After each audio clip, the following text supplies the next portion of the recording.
The big screen showed a map that would make any army general have bad dreams. Lieutenant Zarathil was explaining why humans were bad at fighting, using the same cold voice a doctor might use to talk about a broken bone. Captain Jake Morrison sat in the teacher's area of Titan Nexus Academy. He watched the school's smartest and most annoying student tear apart his species' reputation in front of 300 students from all over the galaxy. As you can see from this study, Zarathil said, her long years moving in a way Jake had learned meant she was pleased with herself. Human fighting methods depend too much on having better weapons and more soldiers. This makes up for mental problems that stop them from doing well when things get really dangerous. The screen changed to show body readings comparing how different species handle stress. Jake had to admit the research was complete. Zarathil had spent months preparing this study of how different species think during fights. Her conclusions were both scientifically correct and personally insulting to every human in the room. The Vex high mental profile shows the best stress control during fighting, she explained, pointing to brain scan results that showed her own species keeping perfect thinking ability even when facing almost certain death. Humans, however, make much worse decisions when their chance of staying alive drops below 40%. A human student in the front row raised his hand. Lieutenant, what about the Battle of Proxima Station? Human forces held that place for 6 days against impossible odds.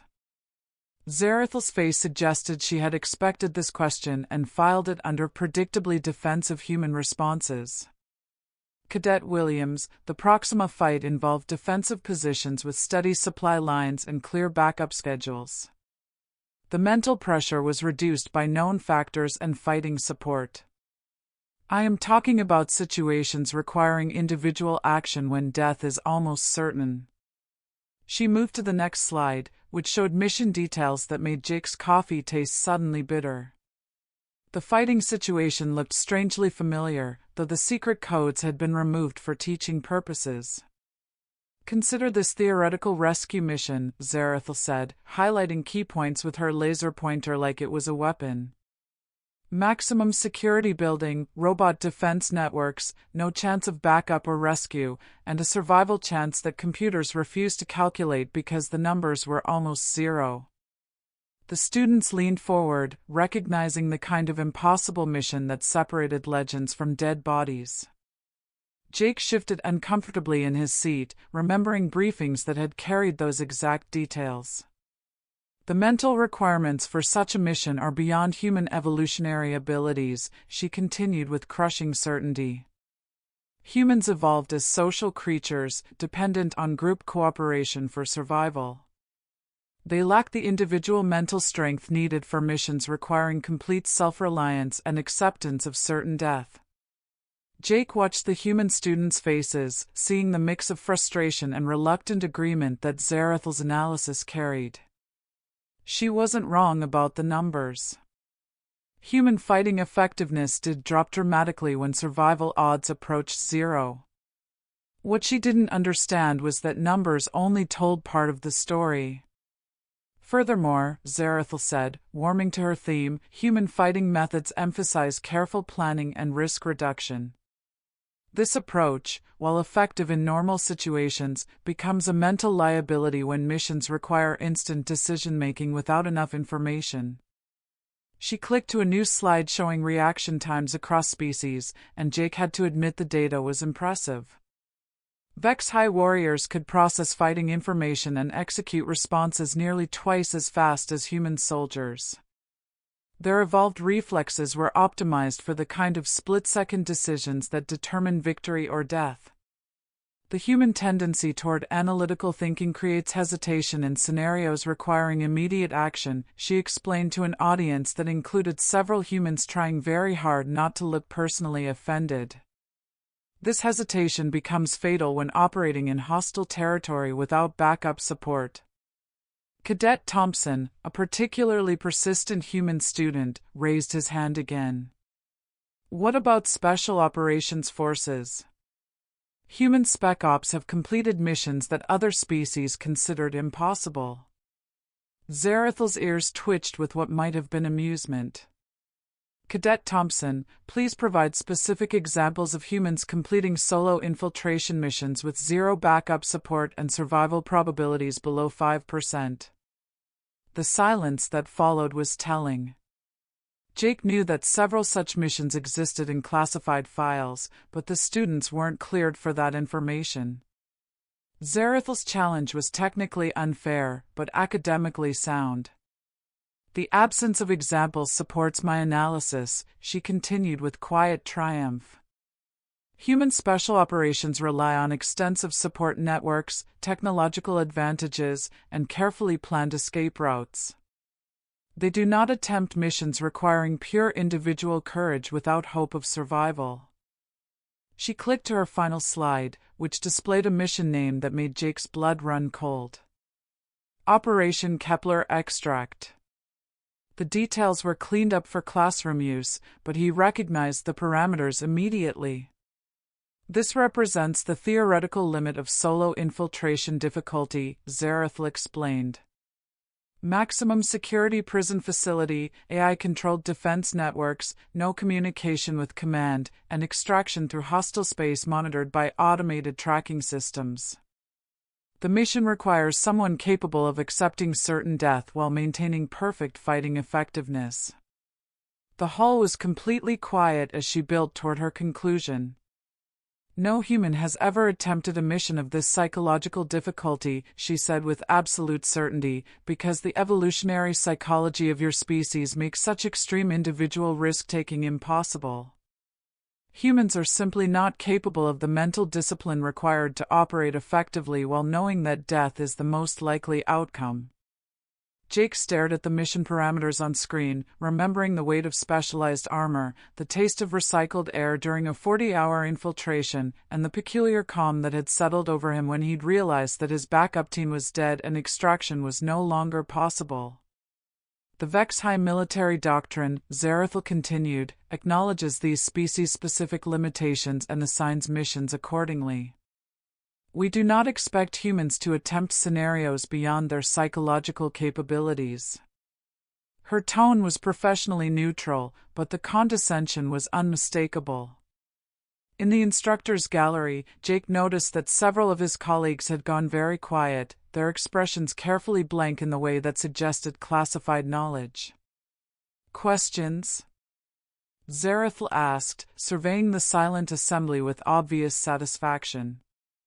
Jake looked at the mission designation still glowing on the presentation screen and wondered if 3 years was long enough for the psychological evaluation reports to be declassified. Zarathal's analysis was technically correct about human limitations, but her certainty about human capabilities contained a flaw that she didn't even know existed.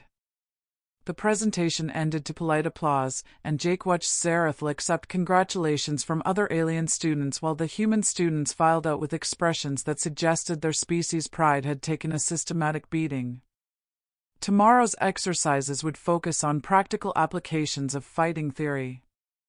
Jake suspected they were going to be very interesting. The zero-gravity maneuvering course had been designed by cruel engineers who clearly believed that the best way to test spatial reasoning was to create an environment where up and down were matters of opinion and momentum was your enemy. Zarathal navigated the obstacle course like she'd been born in vacuum. Her movements were fluid and precise as she hit each checkpoint with mathematical accuracy. Time, 4 minutes, 32 seconds, announced the automated scoring system. New course record. Jake watched from the observation deck as Zarathal completed her cool-down routine, not even breathing hard after a performance that had left 3 other species representatives looking like they'd been tumbled in an industrial washing machine. The human students who'd attempted the course earlier had managed respectable times, but respectable was a polite way of saying not embarrassingly terrible.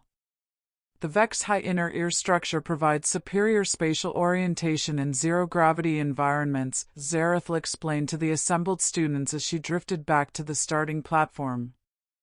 Human vestibular systems evolved for single-gravity planetary environments and experience significant disorientation when gravitational reference points are removed. Cadet Martinez, who'd spent the last hour trying not to vomit after his own course attempt, raised his hand weakly. Are there training methods that can help humans improve zero-G performance? Certainly, Zarathil replied with the tone of someone explaining basic math to a particularly slow child. Extended exposure and intensive conditioning can produce marginal improvements. However, the fundamental neurological limitations remain unchanged. Humans will always be disadvantaged in three-dimensional combat environments. She gestured to the tactical display, showing various space-based engagement scenarios. This is why human naval doctrine emphasizes long-range weapons and defensive formations. Direct engagement in complex three-dimensional battle spaces requires spatial reasoning capabilities that human neurology cannot match. Indeed. The next exercise involved tactical analysis under time pressure, with each participant given 10 minutes to devise solutions for increasingly complex military scenarios.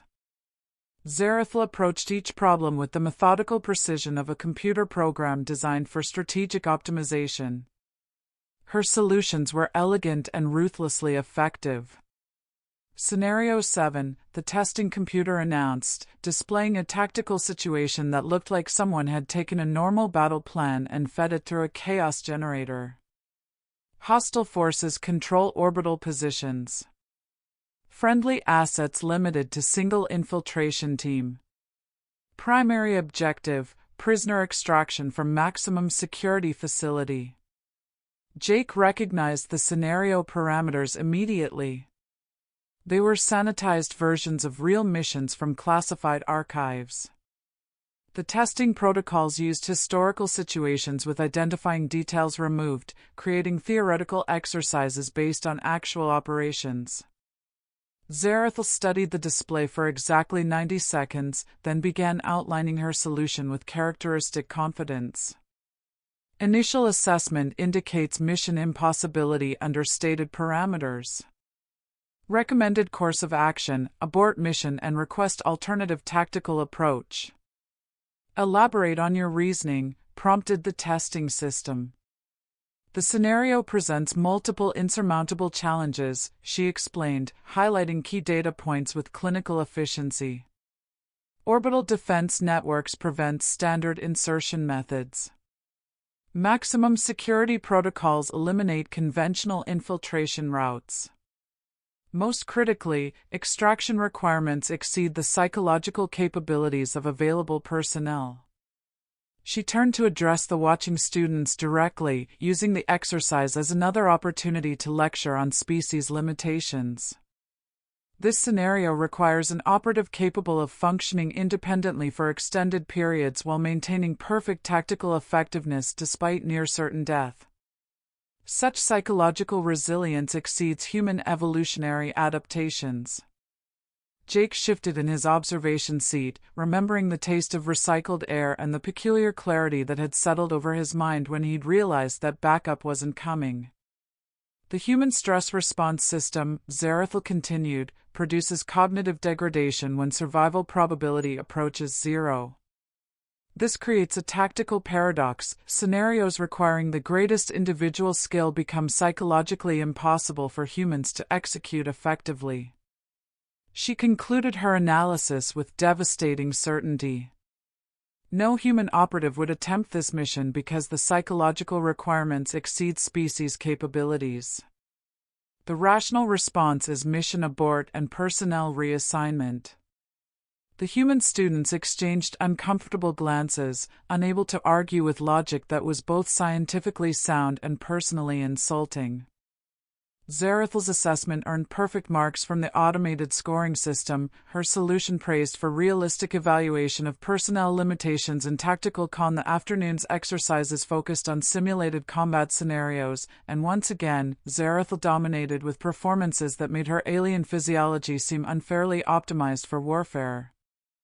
Her reaction times were consistently faster than human responses. Her tactical decisions were executed without the hesitation that characterized human combat behavior. Notice the differential response patterns, she explained to a mixed group of students after completing a particularly complex engagement simulation. VEX high neural architecture allows for instantaneous decision-making without emotional interference. Human subjects demonstrate measurable delay as cognitive systems process emotional responses to combat stress. She displayed neurological scans showing the difference between human and VEX high brain activity during simulated combat. The images were stark.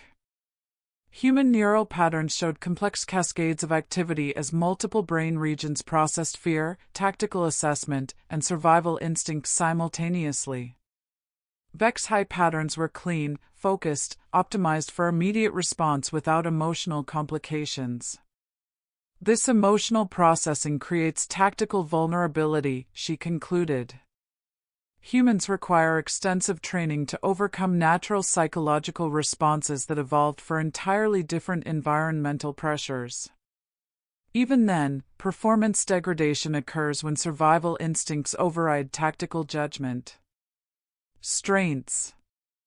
The day's final exercise was a strategic planning session where students were presented with historical scenarios and asked to devise alternative solutions. Jake watched with growing irritation as Zarathil systematically explained why humans were unsuited for increasingly challenging missions. The recurring pattern, she told the assembly, demonstrates consistent human limitations in scenarios requiring extreme individual risk-taking.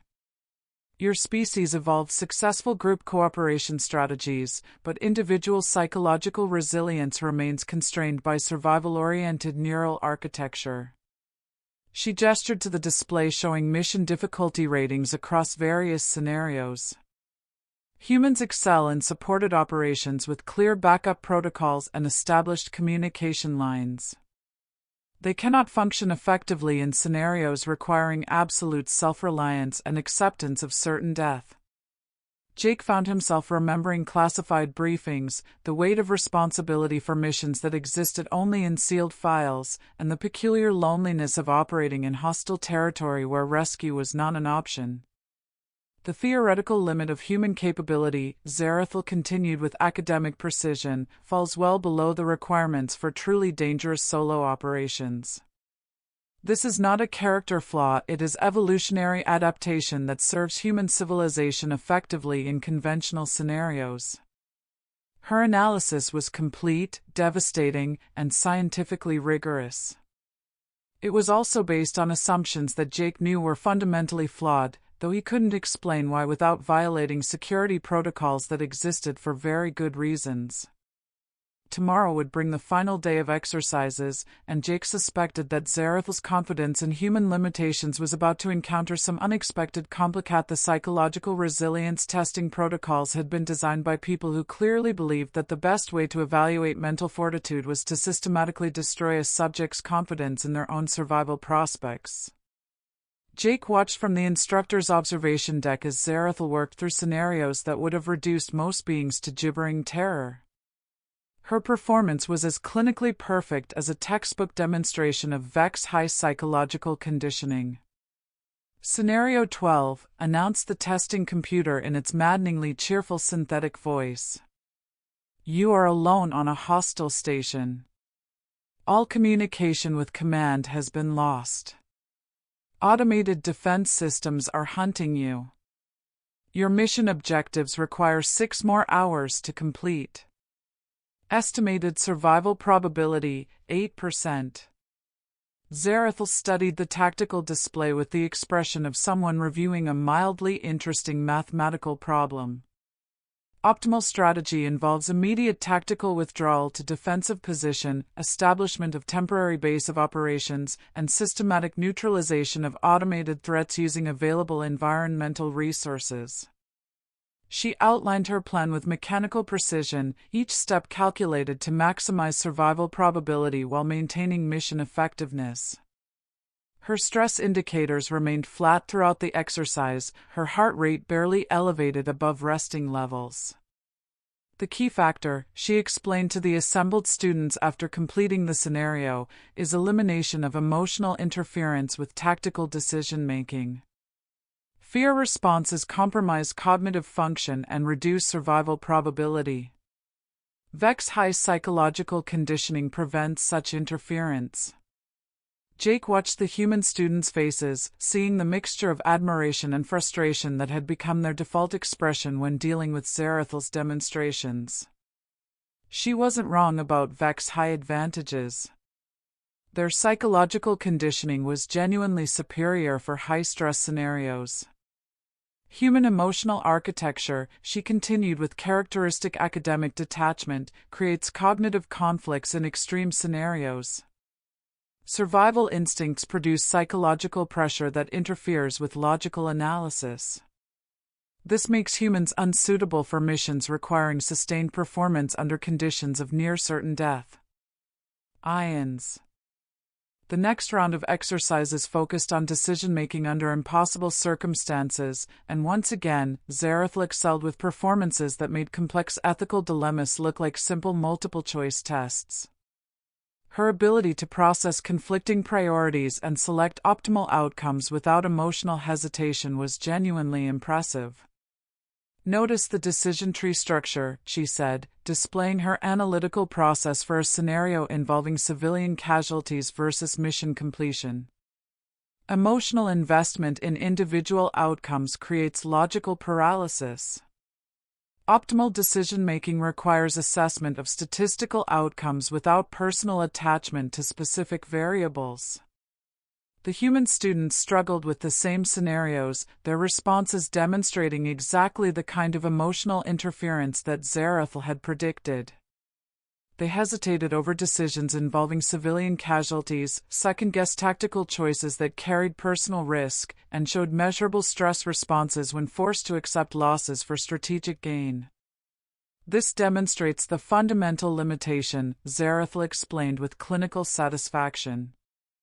Human psychological architecture prioritizes individual preservation and emotional connection over strategic optimization. This creates decision-making vulnerabilities that become critical in extreme scenarios. The afternoon strategic planning session focused on historical missions that had ended in disaster, presented as theoretical exercises for student analysis. Jake recognized several operations from classified files, their details sanitized but their essential impossibility preserved for educational purposes. Scenario designation, Kepler extract, announced the testing computer, displaying mission parameters that made Jake's coffee taste like ash. Maximum security prison facility. Automated defense networks. No communication with command. No backup support. Extract 12 prisoners and achieve independent escape through hostile territory. The assembled students stared at the tactical display with expressions that suggested they were viewing their own death warrants.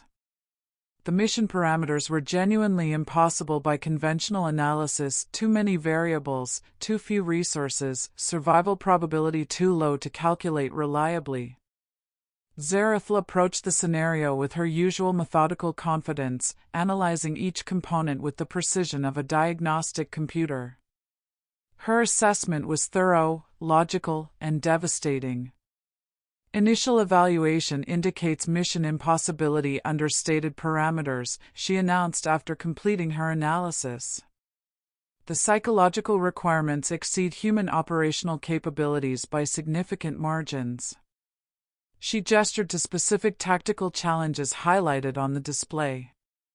Successful completion requires an operative capable of maintaining perfect effectiveness while accepting near-certain death. This demands psychological resilience that human evolutionary development cannot provide. Jake felt his jaw clench as Zarathal built toward her inevitable conclusion about human limitations. The scenario presents multiple psychological stress factors that would compromise human performance, she continued with academic precision. Extended isolation, certain death probability, no rescue possibility, and responsibility for civilian lives create cognitive overload that human neural architecture cannot process effectively. She turned to address the human students directly, her expression suggesting someone explaining basic physics to particularly slow students. Humans require emotional support structures and backup protocols to function in high-risk scenarios. Remove those supports, and performance degradation becomes inevitable. The silence in the hall was uncomfortable as human students contemplated their species' apparent inadequacy for heroic missions. Furthermore, Zarathil said, warming to her theme, human tactical doctrine demonstrates consistent avoidance of scenarios requiring extreme individual risk. Your military history contains no examples of solo operations approaching this level of psychological difficulty. Jake watched from the instructor's gallery, remembering classified briefings, specialized equipment that wasn't supposed to exist, and the peculiar calm that had settled over him when he'd realized that the mission would either succeed or kill him. There were no other options. The human tendency toward careful planning and risk mitigation, Zarathil continued, becomes a psychological liability when missions require immediate action without adequate information. This creates tactical paralysis in scenarios demanding instant decision-making. She concluded her analysis with devastating certainty. No human has ever attempted a mission of this psychological difficulty because the evolutionary psychology of your species makes such extreme individual courage impossible. Humans simply lack the mental discipline required to operate effectively while knowing that death is the most probable outcome. The mission parameters remained displayed on screen as Zarathil fielded questions from students who seemed more interested in understanding their own limitations than challenging her conclusions. Jake stared at those familiar tactical requirements and felt something cold settle in his stomach. The Kepler scenario, Zarathil explained to a Centauri student, represents the theoretical maximum of solo infiltration difficulty. It requires someone capable of functioning independently for days while maintaining perfect tactical effectiveness despite knowing that rescue is impossible and death is likely. She gestured to psychological assessment data showing human stress responses under extreme conditions. Human neural patterns demonstrate measurable degradation when survival probability approaches zero. This makes missions like Kepler extract psychologically impossible for human operatives. Jake found himself remembering the taste of recycled air, the weight of classified equipment, and the names of prisoners whose existence was officially denied by 3 different governments. Questions?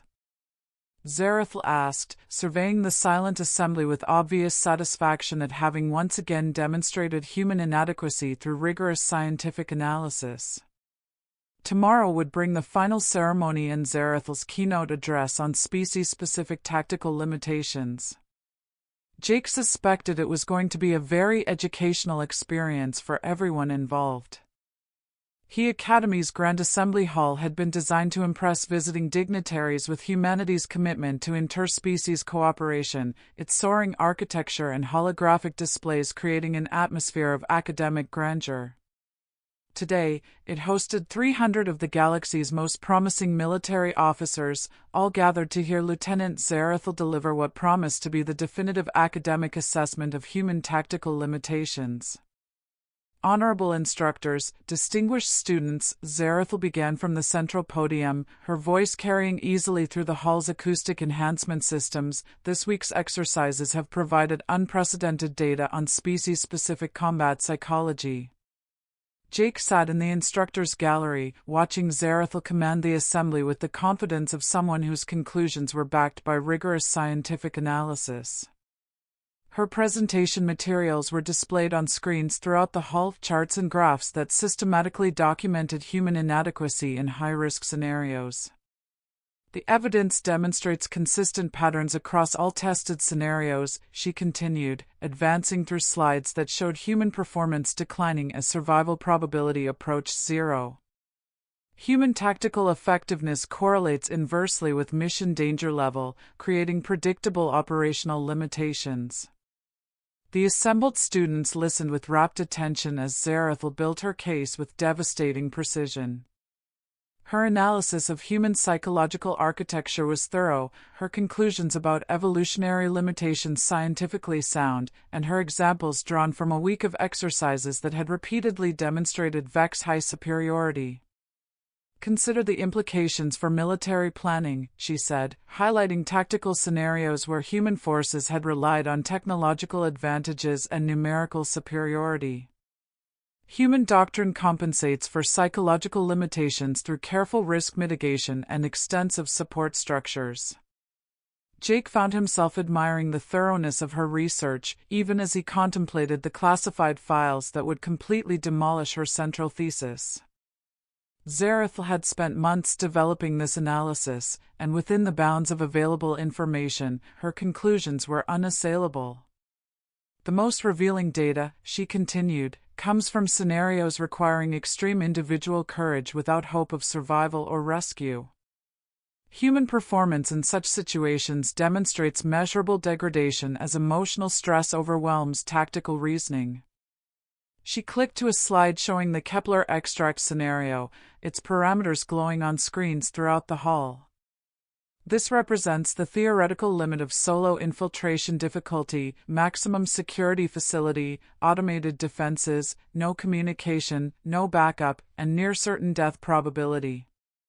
The hall was completely silent as 300 future military officers contemplated a mission that looked more like an elaborate suicide than a tactical operation. No human has ever attempted a mission of this psychological difficulty, Zarathil declared with absolute certainty, because the evolutionary psychology of your species makes such extreme individual risk-taking impossible. Humans are simply incapable of the mental discipline required to operate effectively while accepting certain death. Jake felt the familiar weight of classified responsibilities settling on his shoulders. In the instructor's gallery, he noticed that several colleagues had gone very quiet, their expressions carefully neutral in the way that suggested uncomfortable knowledge. The Vexheim military doctrine acknowledges these limitations, Zarathil continued, and assigns missions according to species-specific capabilities. We do not expect humans to attempt scenarios beyond their psychological parameters. Her tone remained academically neutral, but the condescension was unmistakable. Jake watched the human students in the assembly, seeing their frustrated acceptance of conclusions they couldn't contradict without access to information that officially didn't exist. This analysis, Zarathil said, building toward her grand conclusion, demonstrates the importance of understanding species-specific limitations in military planning. Humans excel in supported operations with established protocols, but they cannot function effectively in scenarios requiring absolute self-reliance and acceptance of death. She gestured toward the Kepler scenario still displayed on every screen. Missions like this exceed human psychological capabilities by design. They require the kind of individual courage that human evolutionary development simply cannot provide. Jake looked at those familiar mission parameters, the same tactical requirements that had defined the longest 48 hours of his life 3 years ago. The same impossibly complex facility layout, the same automated defense networks, the same certainty that backup was not coming and extraction was not planned. Therefore, Zarathil concluded with triumphant certainty, we can state with scientific confidence that no human would ever dare attempt such a mission, because the psychological requirements exceed the fundamental limitations of your species. The silence that followed was profound, 300 beings contemplating the apparent hierarchy of galactic courage. Jake stood slowly, feeling every eye in the hall turn toward him as he walked down from the instructor's gallery toward the central floor. Commander, he said, addressing the Academy's senior officer, I'd like to request emergency declassification of Service Record 77 Alpha for educational purposes. Commander Harrison looked puzzled but nodded toward the security console. Authorization granted for classroom instruction. Jake's personal file appeared on the hall's main display, most of it still classified, but with enough detail visible to show his service history. 3 years ago, a single mission entry glowed with the designation that made Zarathil's confident expression falter for the first time all week. Operation Kepler Extract, Jake said quietly, his voice carrying through the hall's silence. Maximum Security Prison Facility, Station Omega 7. Automated Defense Networks. No communication with command. No backup support. Mission objective: extract 12 political prisoners and achieve independent escape through hostile territory. The hall was completely silent except for the subtle hum of environmental systems. Zarathil stared at the display showing Jake's mission record, her certainty crumbling as she processed information that shouldn't exist. Lieutenant Zarathil is correct about one thing, Jake continued, addressing the assembly while keeping his eyes on her shocked expression. The Kepler protocol requires accepting near-certain death while maintaining perfect tactical effectiveness. It demands psychological resilience that operates beyond normal survival instincts. He gestured toward the mission parameters still glowing on screens throughout the hall. She's also correct that it represents the theoretical limit of solo infiltration difficulty. What she's incorrect about is whether humans have ever attempted such missions. The silence stretched impossibly long as 300 future military officers absorbed the implications of what they were witnessing. 3 years ago, Jake said with quiet certainty, I successfully completed Operation Kepler Extract. I infiltrated Station Omega-7, extracted 12 prisoners from maximum security cells, and escaped through automated defense networks that killed my backup team during insertion. Zarathil's ears had flattened against her skull, her expression showing the kind of shock that came from having fundamental assumptions destroyed by inconvenient facts. The mission took 48 hours, Jake continued, his voice steady despite the memories that came flooding back. No communication with command, no rescue possibility, no backup support, just the knowledge that 12 people would die in corporate interrogation chambers if I failed. He turned to address Zarathil directly, his expression surprisingly gentle given the circumstances. Your analysis of human psychology is scientifically rigorous and academically sound. Your error was assuming that academic analysis captures the full range of human capability. The display showed mission completion statistics that made the impossible look routine: 0 friendly casualties, complete objective achievement, successful escape through hostile territory that had been declared impenetrable by 3 different intelligence agencies. Humans do have psychological limitations, Jake acknowledged, facing the assembly with the calm bearing of someone who'd operated beyond normal survival parameters. We experience fear, doubt, and emotional interference with tactical decision-making. But we also possess something that's harder to measure scientifically. He paused, looking directly at Zarathil, whose academic certainty had been replaced by genuine confusion. We have the ability to choose our responses to impossible situations. Fear doesn't disappear, it becomes a tool. Doubt doesn't vanish, it becomes careful analysis. The knowledge of certain death doesn't create paralysis, it creates clarity. The mission details continued scrolling across the displays, showing tactical decisions made in real time under conditions that statistical models refused to calculate. Jake remembered each choice, each moment when survival instinct had argued for retreat and mission requirements had demanded advance. The prisoners I extracted, he continued, included a human journalist, 3 Centauri political dissidents, 2 Solani scientists, and 4 members of species I'd never encountered before. I didn't save them because human psychology is superior to Vex high conditioning. I saved them because sometimes the right choice is also the impossible choice. Zarathil stood slowly, her posture rigid with the kind of shock that came from having one's worldview systematically dismantled. Your mission record indicates success against parameters I calculated as impossible for human psychology. Your calculations were correct, Jake replied without hostility. By every reasonable analysis, the mission should have failed. Most similar operations do fail. The difference isn't superior human capability, it's the willingness to attempt missions where failure is the most likely outcome. He gestured toward the tactical display, still showing the station layout that had been his home for 48 hours of pure survival. You asked whether any human would dare attempt such a mission. The answer is that some humans will attempt anything if the alternative is watching innocent people die. The hall remained silent as the implications settled over the assembly.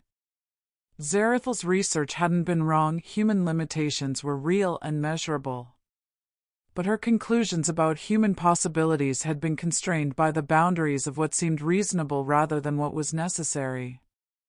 "I'm not telling you this to invalidate your research," Jake said, addressing Zarathal with unexpected kindness. "Your analysis of species-specific capabilities is valuable for military planning. But tactical doctrine based only on statistical probability misses the most important variable in any equation." "Which is?" she asked, her voice barely audible.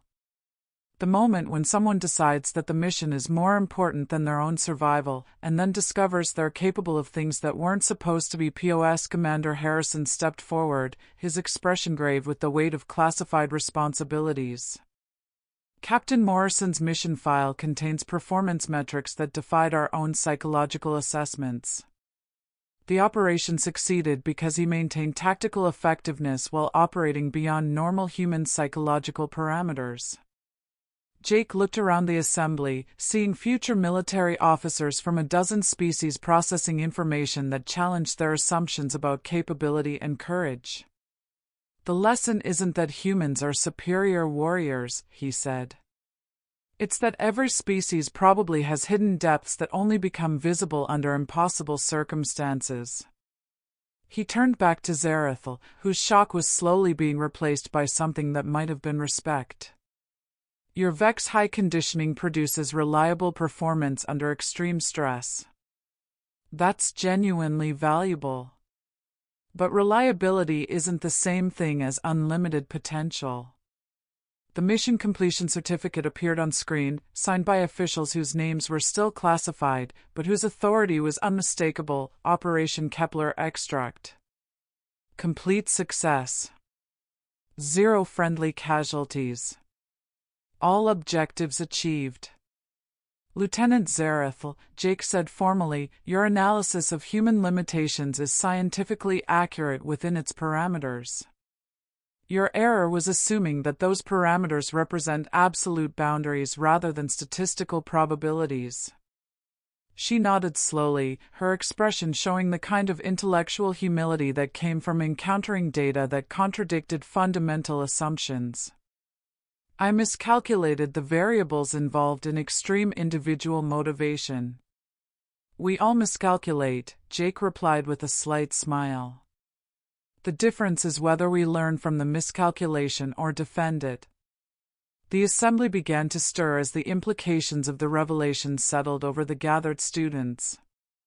Human officers sat straighter, their earlier frustration replaced by quiet pride. Alien students looked thoughtful, reassessing their own assumptions about species-specific limitations. "The Academy's mission," Commander Harrison announced, "is to prepare officers for scenarios that can't be anticipated through academic analysis alone. Today's demonstration reminds us that leadership sometimes requires going beyond what seems possible." Cybele.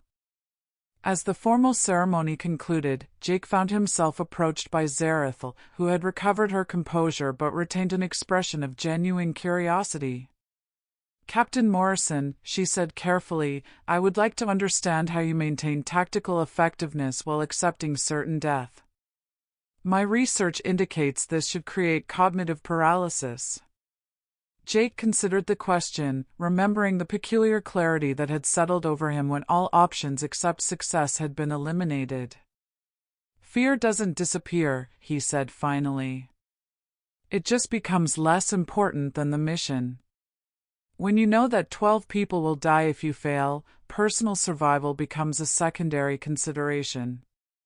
The psychological stress becomes a tool instead of an obstacle. Fear keeps you alert.